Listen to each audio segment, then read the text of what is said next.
రాజంపేటలో ఈసారి ఎవరు గెలవడానికి ఛాన్స్ ఉంది? వైసీపీ తరపున ఆకేపాటి అమర్నాథ్ రెడ్డి పోటీ చేస్తున్నారు. టీడీపీ తరపున సుగవాసి సుబ్రహ్మణ్యం గారు అయితే పోటీ చేస్తున్నారు. సో ఇద్దరిలో ఎవరి బలాలేంటి, ఎవరి బలహీనతలు ఏంటో చూద్దాం.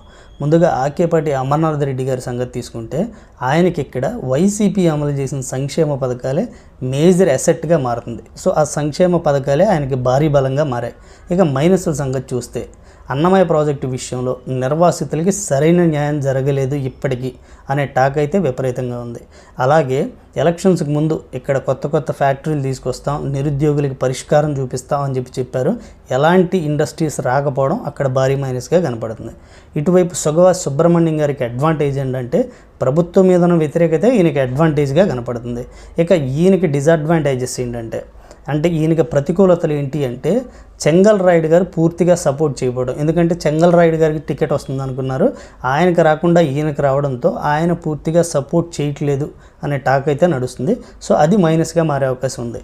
కానీ ఈ నియోజకవర్గంలో కుల సమీకరణాలు అయితే కీ రోల్ పోషించబోతున్నాయి. ఇక్కడ ఎస్సీ ఎస్టీ కలిపి దాదాపుగా 90,000 మంది ఓటర్స్ ఉన్నారు.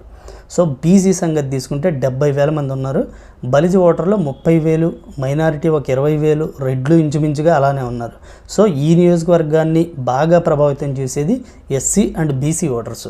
సంక్షేమ పథకాలు చాలా ఎక్కువగా ఇచ్చుండడం వల్ల వైసీపీ పార్టీ ఖచ్చితంగా ఈ సంక్షేమ పథకాల లబ్ధిదారులు మాకైతే ఓటేస్తారని బలంగా నమ్ముతున్నారు. సో అదే అడ్వాంటేజ్గా మారింది. ఇక మైనారిటీలు రాజంపేట ఎంపీగా కిరణ్ కుమార్ రెడ్డి పోటీ చేయడం వల్ల మైనారిటీలు పూర్తిగా ఇటువైపు వైసీపీ వైపు మొగ్గే అవకాశాలు అయితే క్లియర్గా కనపడుతున్నాయి. సో అది కూడా వైసీపీకి కలిసి వచ్చే అవకాశాలుగా కనపడుతున్నాయి. సో ఇద్దరి మధ్య పోటీ రసవత్తరంగా ఉన్నా సరే ఈ పోటీలో అయితే వైసీపీ అభ్యర్థిగా ఉన్న ఆకేపాటి అమర్నాథ్ రెడ్డి గారే స్వల్పమైన మెజారిటీతో అయినా ఖచ్చితంగా రాజంపేట నుంచి గెలిచే అవకాశాలు ఉన్నాయి. ముఖ్య కారణం మాత్రం అక్కడ ఎస్సీ ఓట్ బ్యాంక్ ఎక్కువగా ఉండడం, బీసీ ఓట్ బ్యాంక్ ఎక్కువగా ఉండడం ఆయనకు బాగా కలిసి వస్తుంది. సంక్షేమ పథకాలు అందుకునే వాళ్ళల్లో వీళ్ళే మెజారిటీ ఉంటారు కాబట్టి ఖచ్చితంగా అభివృద్ధి జరిగిందా లేదా అన్న సంగతి కూడా పక్కన పెట్టి మాకు లబ్ధి జరిగింది అని ఫీల్ అయ్యే వాళ్ళే ఎక్కువ ఉంటారు. సో వాళ్ళ ఓట్ బ్యాంక్ని బేస్ చేసుకొని వైసీపీ ఇక్కడ మేము గెలుస్తామన్న ధీమాలో అయితే ఉంది. ప్రస్తుతం ఉన్న అంచనాల ప్రకారం అయితే చిన్న ఎడ్జ్తో అయినా వైసీపీయే అక్కడ గెలవడానికి ఛాన్స్ ఉంది.